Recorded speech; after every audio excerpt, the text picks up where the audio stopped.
quiet, Portland. A voice like yours should be rationed. It's Texaco time with the Metropolitan Opera star, Miss Risa Stevens, Portland Hoffa, the Texaco Workshop Players, Al Goodman and his orchestra, and starring Fred Allen.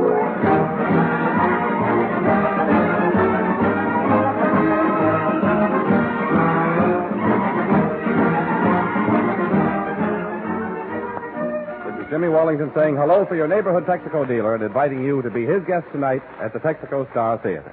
It's his way of telling you that you're welcome.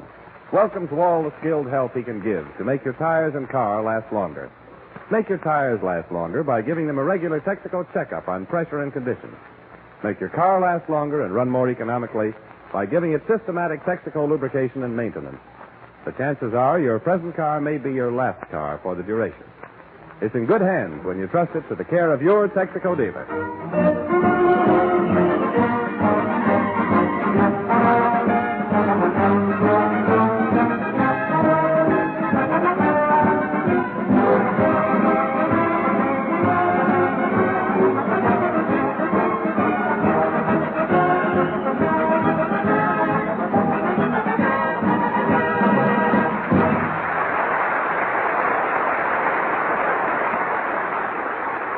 This week, ladies and gentlemen, Mr. Jeffers, the rubber director, is asking all citizens to pick up nails and broken glass in the streets to save tires. We now bring you a man Mr. Jeffers can't save. He was born a flat tire, and here he is, Fred Allen.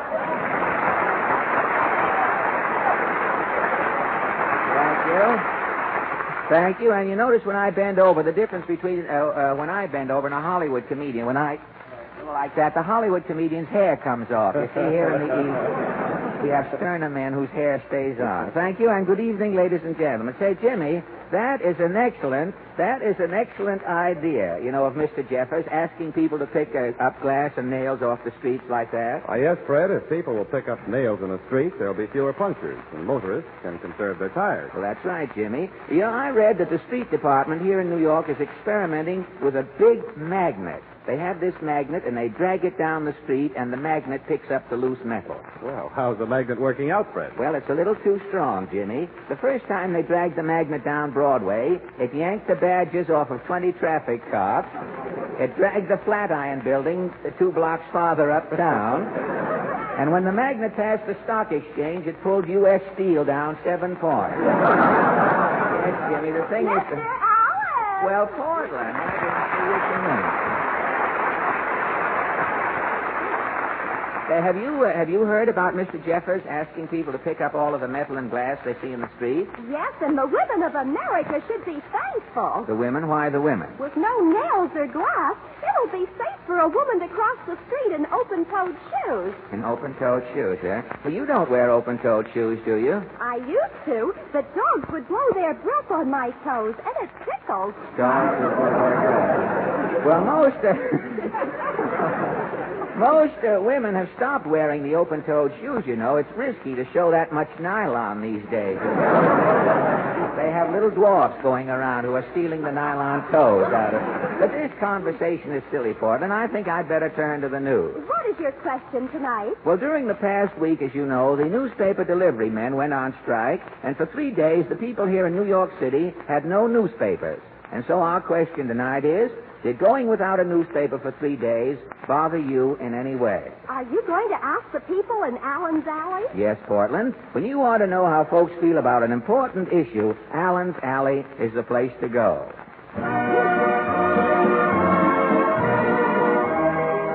Well, here we are back in Allen's Alley, Portland. Do you think John Doe is in tonight? Well, let's try this first door. This is John Doe's house. We'll find out.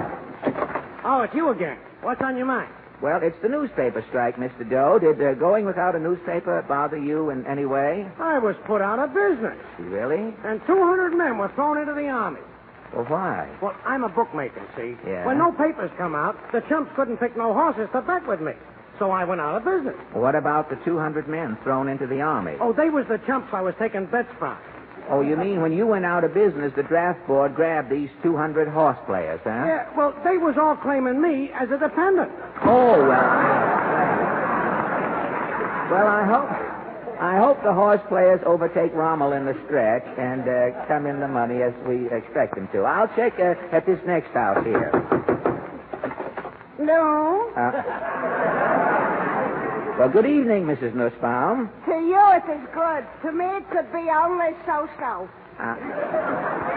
Well, tell me, did the newspaper delivery strike upset you? Upset, it says. The pipes is freezing, the canary is turning blue, and all over I am getting geese pimples. Well, how could this calamity result from the strike? Every morning to start up a fire in the fireplace, I am needing a newspaper. And with no newspaper? I am not starting a fire. The house is freezing. It was cold, huh? Cold. My dog, a water spaniel, I am having to defrost. Gosh. Goldfish in the bowl is skidding on the ice doing belly whoppers. The shower bath I'm turning on? Yeah? Is coming off an icicle 4 feet long. Well, tell me, what did you do about food? At dinner, I'm putting woolen panties on the lamb chop. When I'm pouring out the beer, it is making with a fur collar. The beer had a fur collar on it, huh? Well, you had no heat in the house at all? Only for 15 minutes every night the house is warm. Well, how come? I'm turning on the radio. Well, how could a radio set warm up your house? I am tuning in Gabriel Heater.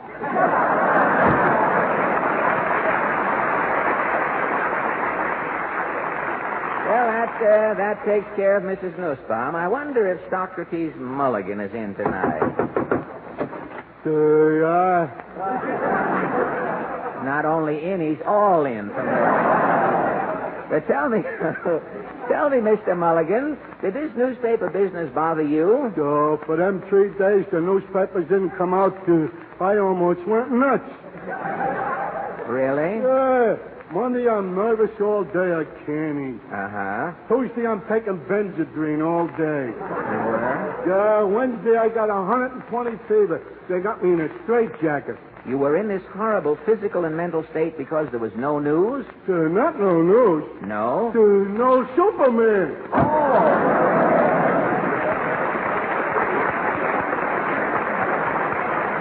Well, that brings us to the last shanty in Allen's Alley.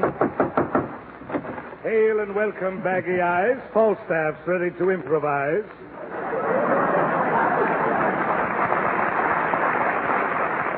I am not here to listen to your new poems, Mr. Openshaw. A hoot for your intentions. It's the old owl coming out in you, huh? Now, Have you heard? The night was still, all was serene, as I sat there feeling my tangerine. No. Or, I knew it was malice, Alice, when you sent me that Vitalis.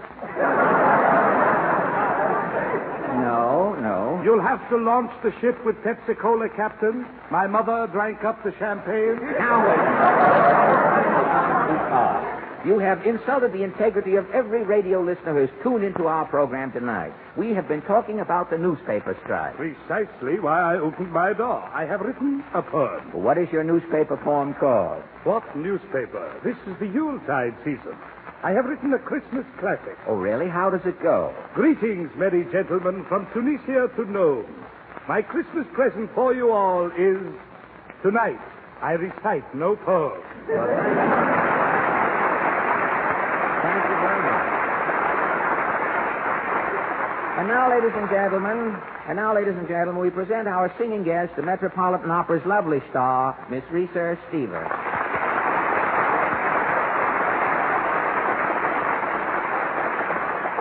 Miss Stevens, I hope that coming here from the Met, you won't think our surroundings too sordid. Not at all, Fred. It's a great pleasure to join you tonight. Well, thank you. You know, when I asked you to come here, I must confess I had a selfish reason. Really? Yes, Christmas is 5 days away, Miss Stevens, but we thought that we might be early to establish a Yule atmosphere. Now, if you could lend an appropriate song to the occasion... Oh, do you think Ave Maria from the Opera Cavalleria Rusticana would do? Well, I'm sure it will, Miss Stevens. Mr. Goodman, if you will.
Stevens. That was delightful.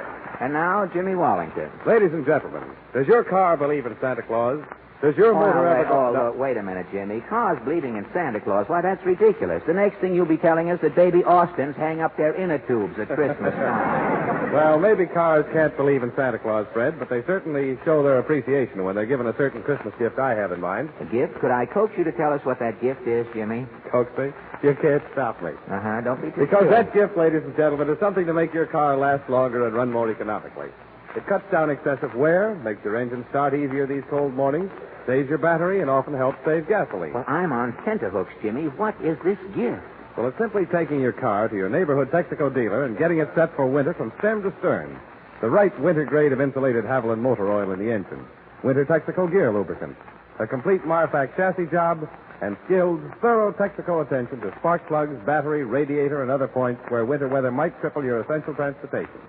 You can rely on your Texaco dealer doing the job right with the right Texaco product.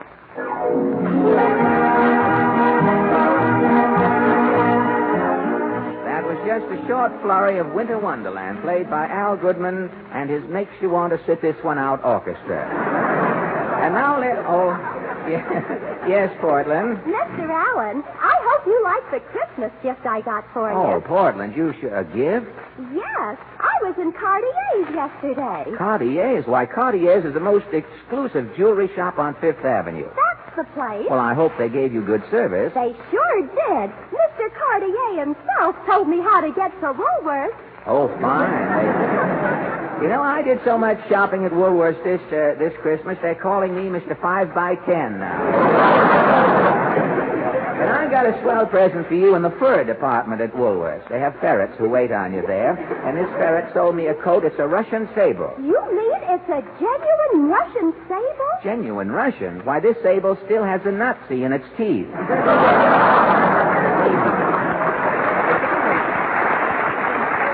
Tell me, what is your mother doing for Christmas? Well, on account of the stocking shortage, Yeah? Mama's hanging up her slacks over the fireplace. Oh, fine. Swell. Do you think Santa Claus will fill Mama's slacks? Not like your mother does.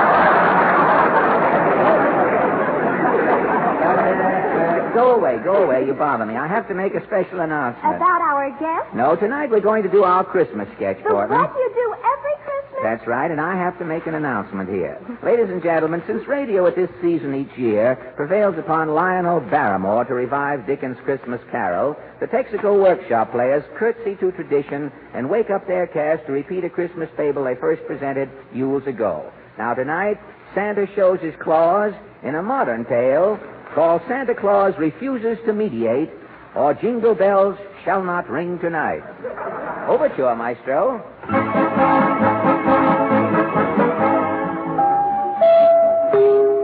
This is station NG. Good evening, friends. The makers of Jum Balls, the giant mothballs guaranteed to trap nearsighted moths, brings you the exciting quiz program, Take It or We Will. We interrupt this exciting quiz program, Take It or We Will, to bring you a special announcement from the Assassinated News Service. Special announcement. Santa Claus will not ride this Christmas. In a terse bulletin issued from his North Pole igloo today, Santa Claus says, quote, I am on a sit-down strike. I refuse to ride this Christmas, unquote. Rumors flood the country. A report from Miami, Florida says 200 families living in auto cabs stopped building chimneys on their trailers. Do not expect Santa Claus. At Rutland, Vermont, a little girl says I wrote Santa Claus a letter and got no answer. He ain't coming. At Detroit, Michigan, a labor official says Santa Claus better ride, or the Teamsters Union will pull out every reindeer from here to Nome, Alaska. At New York City, 200,000 children hold mass meeting. Tiny spokesman says Santa Claus can't let us down. 200,000 American children have appointed me their spokesman. I'm off to see Santa Claus now. James, my scooter.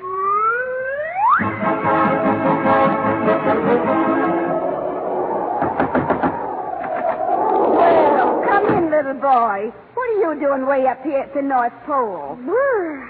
Is this Santa Claus's igloo? Yes, Sonny. I'm Mrs. Claus. Who are you? I'm Buddy Jones. Are you lost, son? No. I'm here to see why Santa Claus refuses to ride this year. I'm glad you come, son. I've been arguing with the old sunset all week, and he refuses to budge. Where is Santa Claus now, Mrs. Claus? He's in the next room there, sulking. Can I see Santa? Won't do you no good, son, but I'll get him for you. Hey, Santa. Now, ain't no use in coaxing, Ma. I ain't a-going now.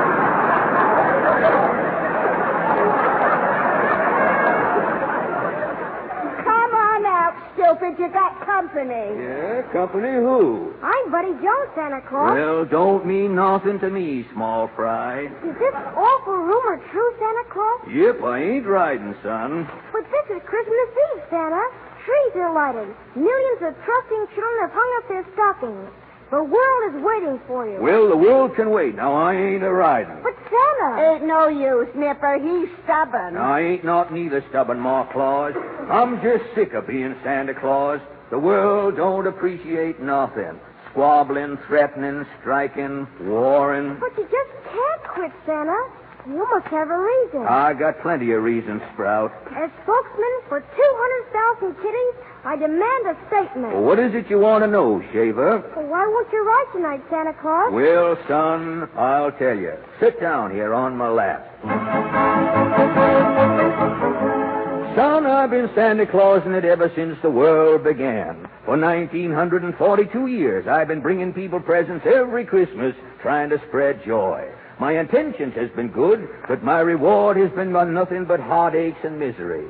The first trouble I had was way back in ancient Rome. It was Christmas Eve in the court of Nero. The emperor was playing a violin concerto.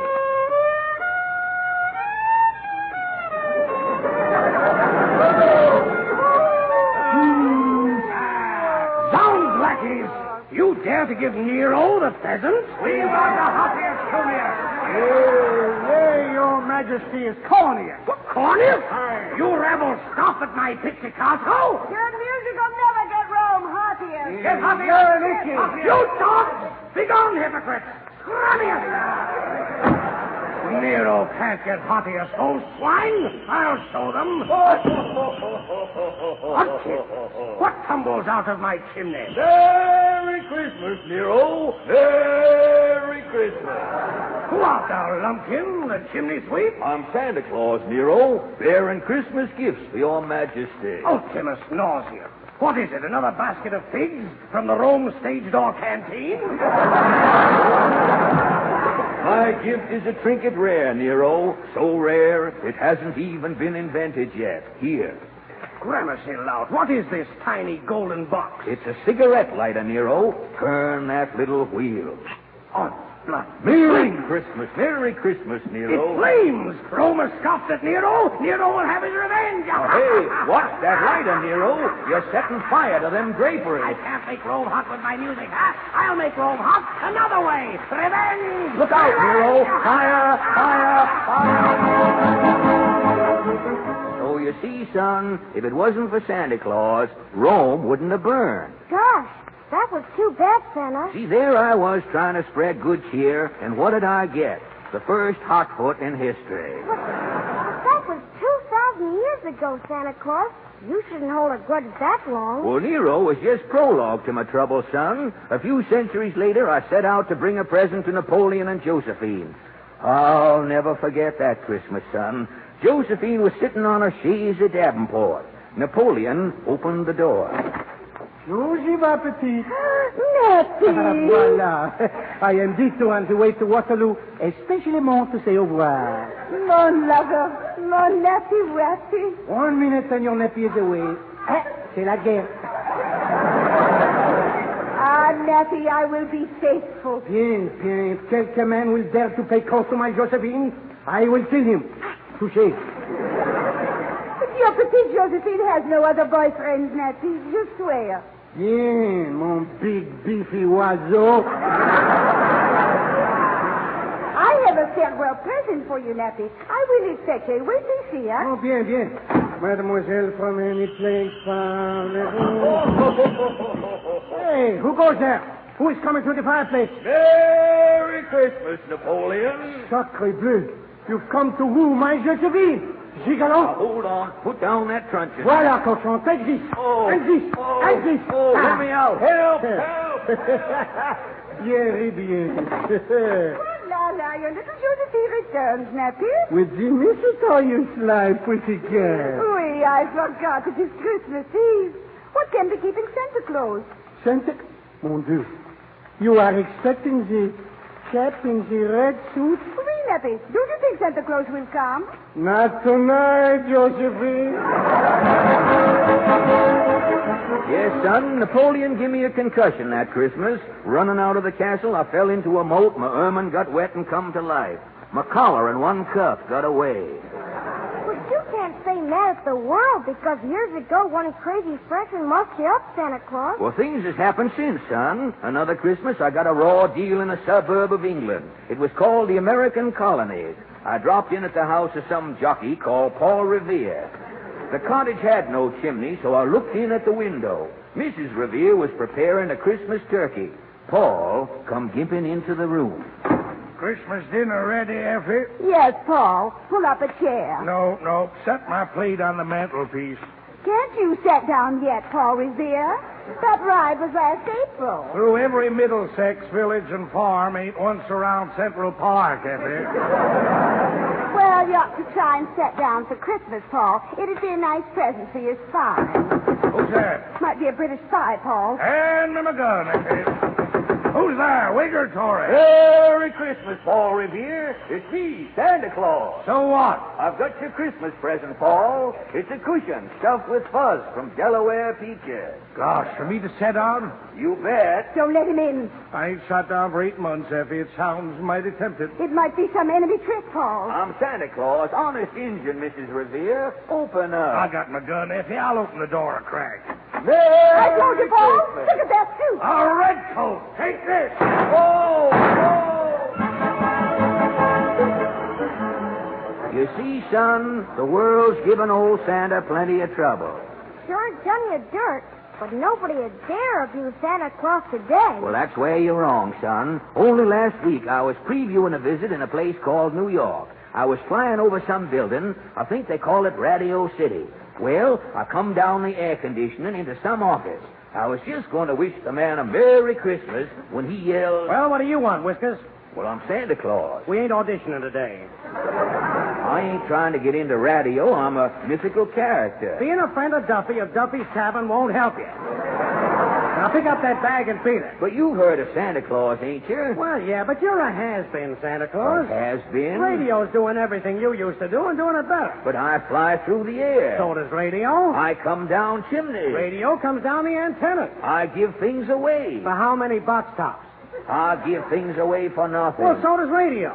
Radio does, eh? Dr. IQ gives away vitamins. Yeah? Take it or leave it gives away pencils. Yeah? Quiz Kid give away information. Truth or Consequences gives away soap. Now, hold on, son. There's one thing I've been spreading for 1,942 years that radio ain't giving away. Oh, yeah? What's that? Santa Claus is giving goodwill. Radio is giving away 60 minutes of that stuff on a program every week. What program? The Goodwill Hour. Well, I was thrown out of Radio City. Folks don't need Santa Claus no more. Radio's giving them everything. Gee, Santa, you certainly had a lot of trouble. And that's why my spirit's broken, son. Being Santa Claus is just a pain in one century after the other. I'm giving the world back to Rand and McNally. I'm through. Please don't say that, Santa. Have pity on us kids. We'll have no toys. Santa ain't a-moving, son. This is one Christmas I'm going to enjoy in peace. What's that clock striking? It's 12 o'clock. It's midnight, eh? Well... It's Christmas Day, Santa Claus. Don't mean nothing to me. I'm taking it easy. I'm sitting right here. Won't you change your mind, Santa? I ain't getting kicked around again this Christmas. Please, Santa Claus. Please. Oh, shucks. Hush your crying, son. Hey, Ma. Yes, Santa? Where's my mittens, my bag, my reindeer, my sleigh? Santa, you ain't... Yep, I'm a-going, Ma. Honest, Santa Claus? Yep, I've changed my mind, son. Thank you, Santa. Christmas ain't Christmas without Santa Claus. I'm giving the world one more chance. Can I have a statement for all the kitties, Santa? You bet you can, Sonny. Just say, it's Merry Christmas. Hi-oh, Dunder. Hi-oh, Christmas. Merry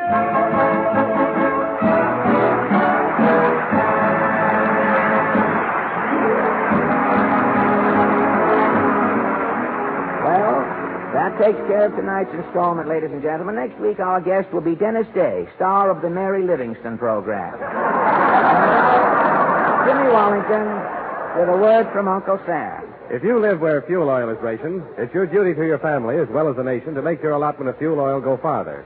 Fuel oil must be conserved. Right you are, Jimmy. This is Fred Allen, ladies and gentlemen, and since this is our last show before Christmas, all of us here in the Texaco Star Theater and all of our Texaco dealers from coast to coast wish you a Merry Christmas. Good night. This is the Columbia Broadcasting System. Stay tuned to the station for Take It or Leave It with Phil Baker. Then at 10:30, listen to Columbia's Report to the Nation, which brings you highlights from news of the world presented in thrilling dramatic form. A special feature tonight will be an eyewitness report of the sinking of the transport liner President Coolidge, from which all but 4 out of 4,000 American troops on board were rescued. 10 p.m., BULOVA, Boulevard Watch Time. WABC, New York, 880 on your dial.